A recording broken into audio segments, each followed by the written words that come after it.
Okay, so Independence Day Resurgence, the remake of the 1996-ish movie, um, which I knew people involved with back in those days.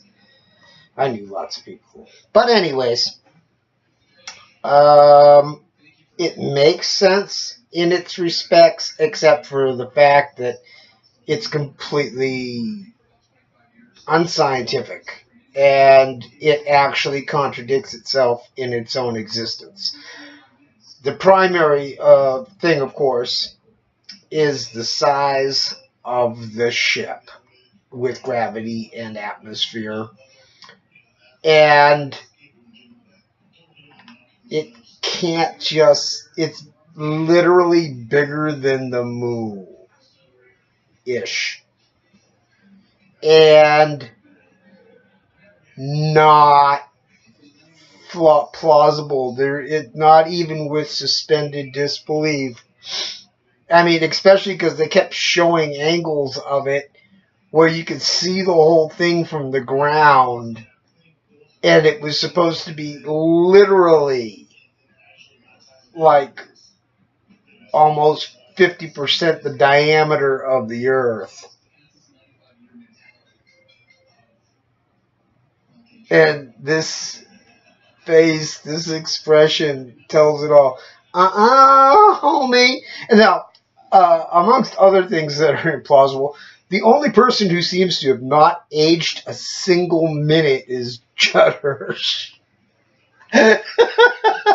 He looks exactly the same as he did in the original. But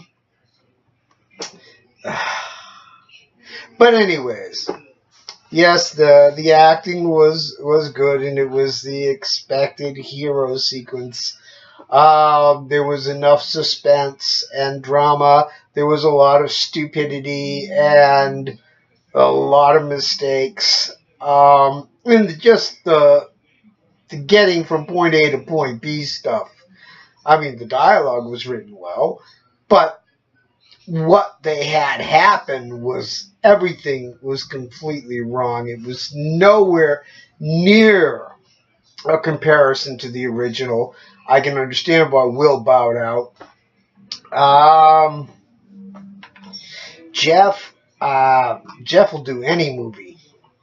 Unfortunately, I mean, he's a very nice man. I've met him a couple times here and there in town. I've been to his. I had to go to his house once, but the point is, he. I don't. It's like with Jack Nicholson back in the '80s. Never turned down a movie. He did virtually every movie that was even slightly suggested to him, whether he should have or not. And this movie should have definitely not been made. But since it was, we have to exist with what is there. And yes, it has the adventure and it has the suspension. And I guess it has the hot octogenarians or whatever, because I really don't know. It seemed like 90% of the cast was older than me.